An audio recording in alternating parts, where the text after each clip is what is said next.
इस कहानी की शुरुआत सन 1984 से होती है, जहां पर बर्लिन कॉन्फ्रेंस को दिखाया जाता है। दरअसल बर्लिन ने अफ्रीका के बीचों बीच कोंगो पर कब्जा कर लिया है और अगले 5 सालों तक इस जगह को चलाने की वजह से इस पर बहुत बड़ा कर्जा हो चुका है, जिस वजह से ये अपनी आर्मी को भी संभाल नहीं पा रहा होता। अब इन्हें बहुत से पैसे चाहिए, इसीलिए यहाँ एक आदमी को बुलाया जाता है जिसका नाम लियोन रोंग होता है। लियोन को एक आर्मी की टुकड़ी के साथ उस जगह भेजा जाता है जिसे ओपार कहा जाता है। दरअसल ये जगह अभी भी फ्री है और यहाँ बेशकीमती हीरे और हाथी दांत पाए जाते हैं। और जब लियोन वहाँ पहुँचता है तो उस पर एक कबीला हमला कर देता है। उसके सभी साथियों को मार दिया जाता है, लेकिन लियोन बच जाता है। फिर कबीले का सरदार आगे आता है और वो बोलता है कि मैं जानता हूँ तुम यहाँ क्यों आए हो। तुम यहाँ हाथी दांत और बेशकीमती हीरो के लिए आए हो। मैं तुम्हें सब कुछ देने को तैयार हूँ, लेकिन बदले में तुम्हें मुझे एक टार्जन ला कर देना होगा। वहीं हमें टार्जन को दिखाया जाता है जो अपनी बीवी जीन के साथ रहता है। दरअसल वो जंगल को छोड़ने के बाद अपने पूर्वजों के शहर ब्रिटेन में आ चुका है, जहाँ उसे ब्रिटेन का प्रेसिडेंट बुलाता है और वो उसे एक लेटर देता है जो उसे किंग ओपोल ने दिया होता है। किंग ओपोल वो राजा है जिसका कोंगो पर पूरा कब्जा है, जिसके ऊपर ब्रिटेन का बहुत बड़ा कर्जा है। और अब उसे ब्रिटेन का प्रेसिडेंट कहता है कि तुम्हें वहाँ जाना चाहिए, तुम्हें उन्होंने बुलाया है। लेकिन टार्जन मना कर देता है। वो बोलता है कि मैं कभी भी अफ्रीका नहीं जाऊंगा और वो वहाँ से चला जाता है। तभी उसके पास एक जॉर्ज नाम का आदमी आता है। वो प्रेसिडेंट का ही आदमी है। वो उससे कहता है कि तुम्हें वहाँ जाना चाहिए। हमें पता चला है कि वहाँ के लोग हमारे लोगों को गुलाम बना रहे हैं, उन पर जुल्म कर रहे हैं, और इससे पहले कि वो पूरे कोंगो पर कब्जा करें तुम्हें वहाँ पर जाना चाहिए और उनकी मदद करनी चाहिए। ये सुनकर टार्जन वहाँ पर जाने को तैयार हो जाता है। फिर कहानी जाती है फ्लैशबैक में, जहाँ हम देख पाते हैं टार्जन के जो माँ बाप हैं वो अफ्रीका के जंगल में फंस जाते हैं। असल में उनकी जो शिप थी वो समंदर में डूब गई और वो तैरते हुए अफ्रीका के जंगल में आ पहुँचे। वो वहाँ एक घर में घुस जाते हैं और वहाँ टार्जन की माँ मारी जाती है। और अब टार्जन के बाप को कैसे भी यहाँ से निकलना होगा, और इससे पहले कि वो ऐसा कर पाते बहुत से गोरिल्लाज उस पर हमला कर देते हैं और वो उन्हें मार देते हैं। इन गोरिल्लाज को एक बच्चे के रोने की आवाज आती है और एक फीमेल गोरिल्ला वहाँ पहुँचती है जिसके पास अपना भी एक बच्चा होता है। वो ऊपर जाती है और वो देखती है कि वहाँ पर एक छोटा बच्चा है और वो बच्चा टार्जन होता है। फीमेल गोरिल्ला उस बच्चे को अपने बच्चे की तरह पालना शुरू कर देती है। टार्जन अपने गोरिल्ला भाई के साथ खेलते हुए कुछ बड़ा हो जाता है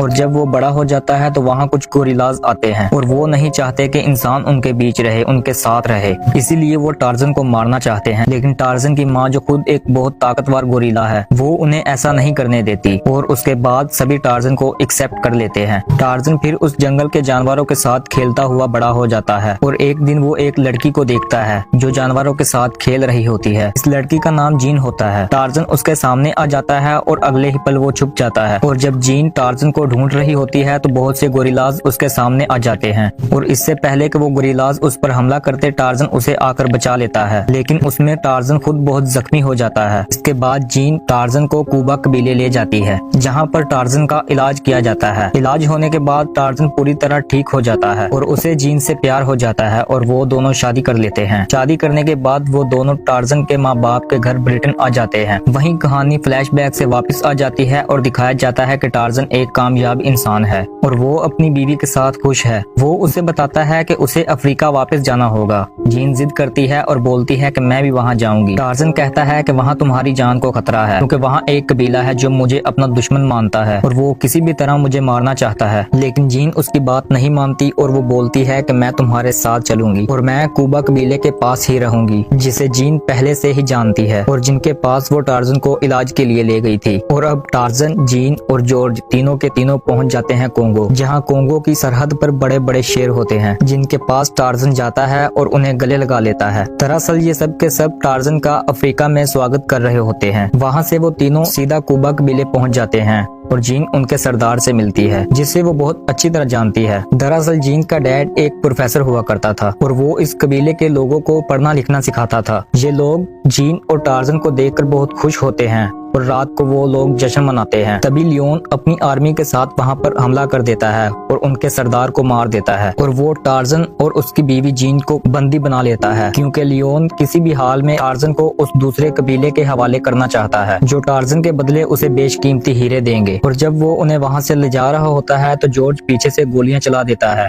जिससे टार्जन भागने में कामयाब हो जाता है। लेकिन लियोन के पास अभी भी उसकी वाइफ है और वो जानता है कि टार्जन अपनी वाइफ को बचाने के लिए कैसे भी उसके पास पास पहुंच जाएगा। इसीलिए वो उसकी वाइफ को अपने साथ ले जाता है। रास्ते में वो उसे बताता है कि टार्जन को जो इनविटेशन आया था वो रॉयल फैमिली ने नहीं बल्कि मैंने भेजा था। उसकी वाइफ कहती है कि तुमने अपनी जिंदगी की सबसे बड़ी गलती की है। वहीं दूसरी तरफ टार्जन को दिखाया जाता है जो कबीले के सरदार की मौत से और अपनी वाइफ के अगवा होने की वजह से बहुत दुखी है। उसे पता होता है कि लियोन उसकी वाइफ को कहाँ ले जा रहा है। जॉर्ज कहता है कि मैं भी तुम्हारे साथ आऊंगा। टार्जन को उस पर बहुत गुस्सा आता है और वो उसे पकड़कर उठा लेता है और कहता है कि ये सब तुम्हारी वजह से हुआ, तुम्हारी वजह से मैं यहाँ पर आया और अब टार्जन को किसी भी कीमत पर अपनी बीवी को बचाने जाना होगा। जॉर्ज भी उसके साथ जाता है। टार्जन उसे अपनी पीठ पर बिठाकर पेड़ों की लीटों से आगे बढ़ता है और वो एक ट्रेन तक पहुँचता है। वो देखते हैं कि ट्रेन में बहुत सारे लोग हैं जिन्हें गुलाम बनाया जा रहा है। फिर टार्जन उन सभी सिपाहियों को मारकर उन्हें आजाद करवा देता है और उस जंगल पहुँच जाता है जिस जंगल में वो खुद रहा करता था। उसे पार करके वो उस जंगल तक पहुँचता है जहाँ लियोन उसकी बीवी को ले जा रहा है। उसके साथ जो बाकी लोग होते हैं, टार्जन उनसे बोलता है कि तुम लोग अब वापस चले जाओ, यहाँ से मुझे अकेले ही आगे जाना होगा। लेकिन जॉर्ज उसका साथ नहीं छोड़ता और वो जंगल में उसके साथ ही चल पड़ता है। और जब ये जंगल के बीचों बीच जाते हैं तो इनके सामने बहुत से गोरिल्लाज आ जाते हैं। ये टार्जन का कभी परिवार हुआ करता था। उनमें से एक गोरिल्ला सामने आता है और वो टार्जन को चैलेंज करता है। दरअसल ये उसका भाई है जो बचपन में उसके साथ रहा। टार्जन जॉर्ज को बताता है कि ये सब मुझे गद्दार समझते हैं क्योंकि मैंने जंगल को छोड़ दिया था और अब मैं इंसानों के बीच रहता हूँ, इसलिए मुझे इनके साथ अब फाइट करनी होगी, तभी ये हमें आगे जाने देंगे। उसके बाद टार्जन और उस गोरिल्ला के बीच काफी खतरनाक लड़ाई होती है, लेकिन उसका भाई काफी ताकतवर होता है और वो इसलिए टार्जन को हरा देता है।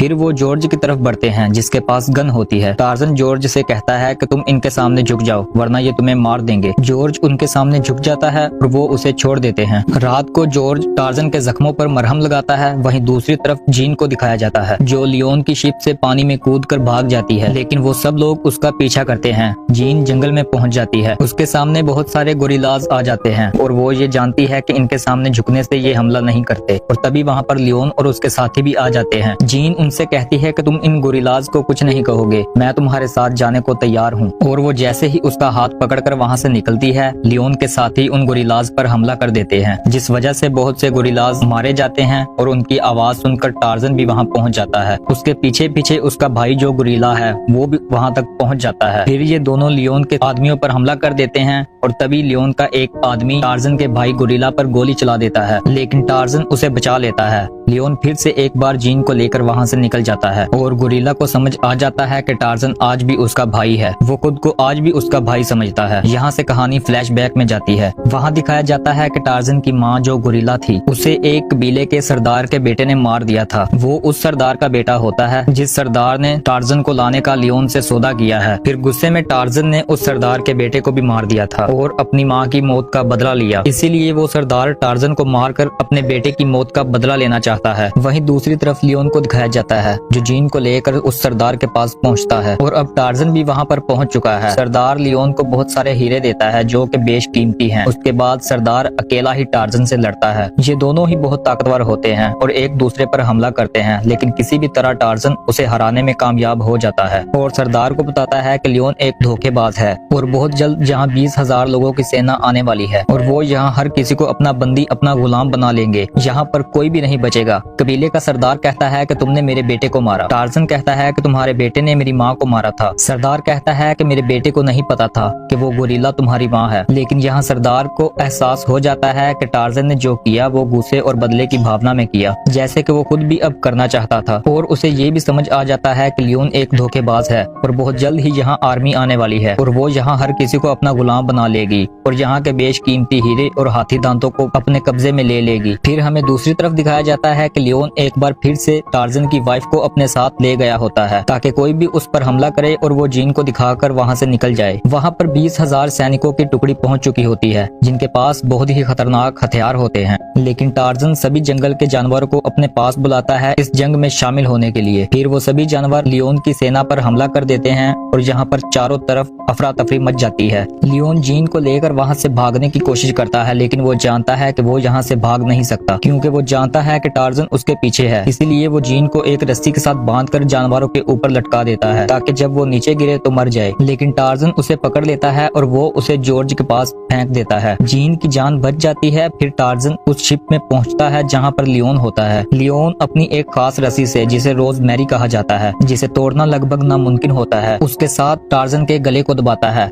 लेकिन टार्जन अपनी पूरी ताकत लगाकर उस रस्सी को तोड़ देता है और फिर वो लियोन को एक रस्सी के साथ बांधकर पानी में फेंक देता है और फिर अपने मुंह से एक आवाज निकालता है जो सुनकर वहां पर बहुत से मगरमच्छ इकट्ठे हो जाते हैं। टार्जन उस रस्सी को छोड़ देता है और वो मगरमच्छ उसका खात्मा कर देते हैं। यहाँ पर इस शिप का जो फ्यूल पंप होता है उसका प्रेशर बहुत हाई हो जाता है और वहाँ पर बहुत बड़ा ब्लास्ट होता है जिससे शिप के चिथड़े उड़ जाते हैं। दूर खड़ी जीन ये सब देख रही होती है और उसे लगता है कि टार्जन मारा गया है क्योंकि इतने बड़े धमाके से कोई भी नहीं बच सकता। वहीं हमें और भी हजारों सैनिक दिखाए जाते हैं जो एक शिप में होते हैं। वो वापस लौट जाते हैं क्योंकि वो जान चुके हैं कि वो कोंगो के लोगों से जीत नहीं सकते। जीन टार्जन की मौत से टूट जाती है। टार्जन पीछे से आकर उसके कंधे पर सर रखता है और टार्जन अभी भी जिंदा है और ये देखकर जीन बहुत खुश हो जाती है। वहीं जॉर्ज ब्रिटेन वापस आ जाता है और वो ब्रिटेन के प्राइम मिनिस्टर को बताता है कि किस तरह किंग ओपोल कोंगो के लोगों पर अत्याचार कर रहा था और उन्हें अपना गुलाम बना रहा था। यानी कि अब किंग ओपोल की पूरी सच्चाई ब्रिटेन के सामने आ चुकी है, जिसका मतलब किंग ओपोल ने जो राज कोंगो पर किया था वो अब उससे छीन लिया जाएगा। फिर 1 साल बाद दिखाया जाता है टार्जन और जीन अफ्रीका में ही सेटल हो चुके हैं। यहाँ पर जीन के डैड जो प्रोफेसर थे उनका जो पुराना घर होता है ये दोनों वहीं पर रहते हैं और इनका एक बेटा होता है। यानी कि टार्जन अब एक बाप बन चुका है और साथ ही वो अपनी पुरानी जिंदगी में वापस लौट चुका है। इसी के साथ ये कहानी, ये फिल्म खत्म हो जाती है।